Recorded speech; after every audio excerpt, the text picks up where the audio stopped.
What's going on, Aces? Welcome back to the channel. I hope that all of you are enjoying your Wednesday. North Korea was silent today about the status of an American soldier who bolted across their inner Korean border into their communist country yesterday as more details emerge about the 23-year-old Army private second class.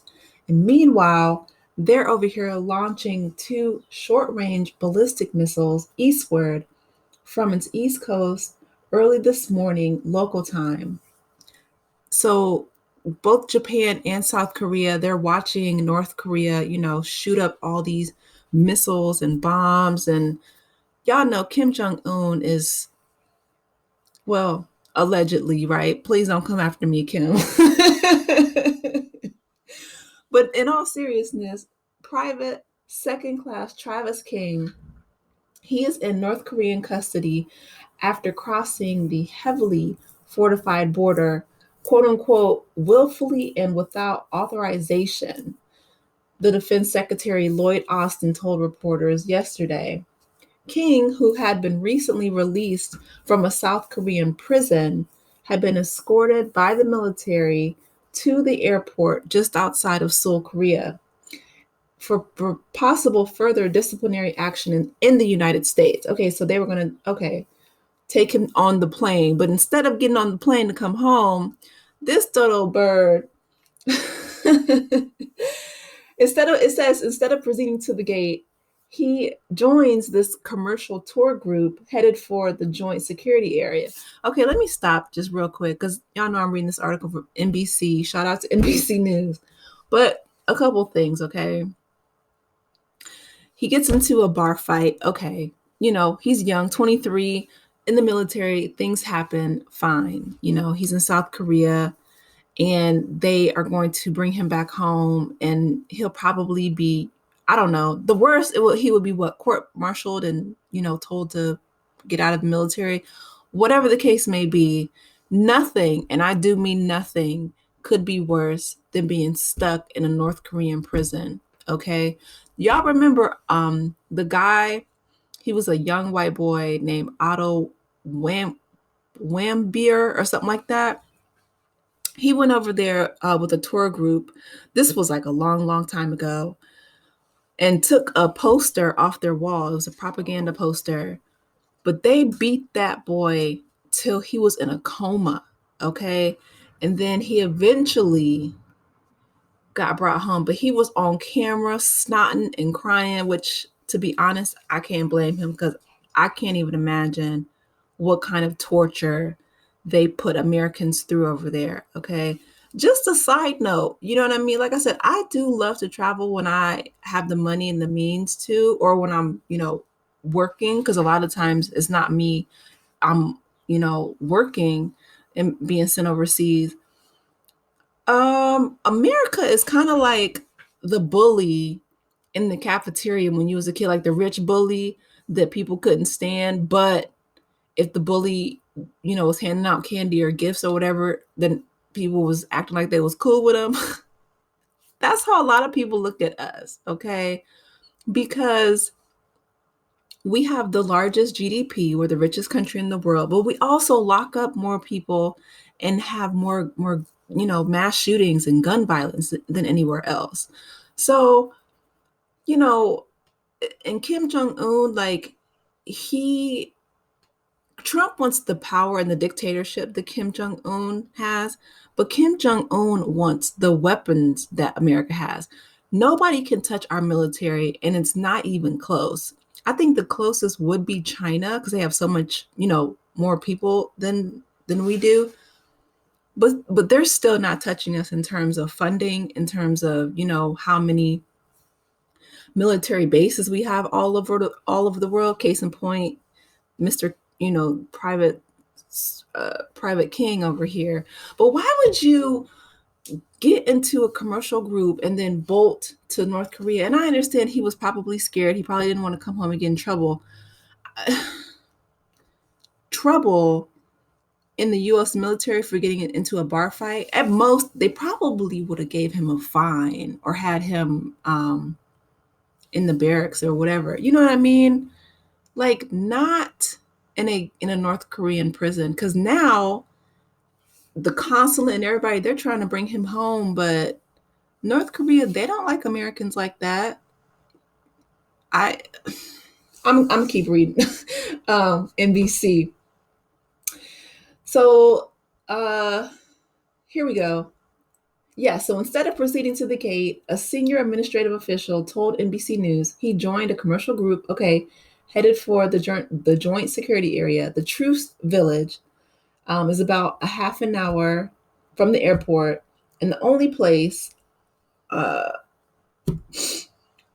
where North Korea and South Korea interact. So they don't even like each other. Sarah Leslie, a tourist from New England who was in Travis King's group, said that the tour was nearing its end and the group was sort of milling around under the watchful eyes of South Korean and American soldiers. While soldiers on the North Korean side appeared to be inside of a building, suddenly she noticed a man running what looked like full speed ahead toward the North Korean side. Oh, man. The South Korean and American soldiers ordered the rest of the group inside and chased after King but couldn't catch him. Everyone was stunned and shocked. There were some people who hadn't even realized what was going on. King was initially reported to the South Korean police after allegedly punching a Korean national at a nightclub in Seoul on September 25th of last year, but was not indicted because the victim did not want to press charges. Boy, if he didn't want to press charges and you weren't indicted, what was the problem? And last year, hold on, let me keep reading. I'm going to link this so you guys can read it for yourself without me interjecting, but I'm just so surprised. In February, he was fined 5 million won, which is 3,950 American dollars. Okay, so four racks. That's not too bad. I mean, that's a fine, but you can pay, $4,000 if you're in the military. He was charged that in Seoul, South Korea, on charges that included damaging public property. Okay. According to their court documents, he was accused of repeatedly kicking a police patrol car. I know you lying. In Seoul last year, causing several $100s in damage. Yeah, he needed to be brought home because, yeah, I bet you he won't kick no car in North Korea. Okay, he did not cooperate when apprehended by officers at the scene and was shouting profanities when about Koreans and the Korean army.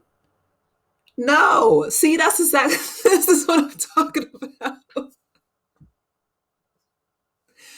This is exactly what I'm talking about. I'm telling you, it's a stereotype that all Americans overseas, they're loud, they're obnoxious. Why are you shouting obscenities about Koreans and the Korean army while you're in Korea, sir? You are outnumbered, outmanned, outmatched. Okay, well, he's obviously not the brightest light bulb. Um, King has been serving in the army since January 2021 and almost served 2 months in South Korea. Oh, in prison for assault. Oh, but still. Oh, King is the first known American to be detained in North Korea since Bruce Bryan Lawrence.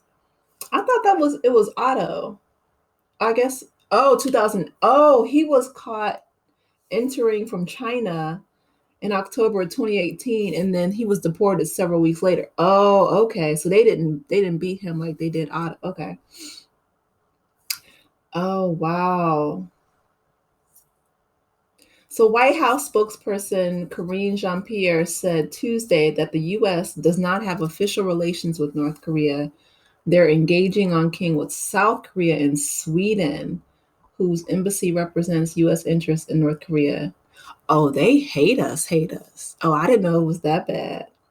She says our primary concern at this time is ascertaining his well-being and getting to the bottom of exactly what happened. North Korea has not mentioned the border crossing in its state media, but continues Wednesday with its weapon testing and has accelerated since last year. Oh my goodness. The State Department has barred Americans from traveling to North Korea since 2017 when college student, Otto Warmbier, died days after returning to the U.S. in a coma following 18 months of detention in North Korea. He had been sentenced to 15 years hard labor. Oh my goodness, after, accused of trying to steal a propaganda poster from the wall. Oh, where he was on a group tour. Let me tell you something. There's just places that I will not go. Lake Lanier is one. I already made a video about that. North Korea is another. I don't need to go to the Middle East, and I'm cool on Russia. Anyway, I didn't want to make this video that long, but I'll keep you guys updated because I really hope that he makes it out and comes home and, pays his fine or whatever. I mean, if they weren't even going to press charges, he shouldn't have ran over to North Korea. What were you thinking? Y'all drop down in the comments. Let me know your thoughts. I want to hear from you. Please be sure to like the video, subscribe, and I will talk with you later. Stay safe out there, aces. All right, y'all. Bye.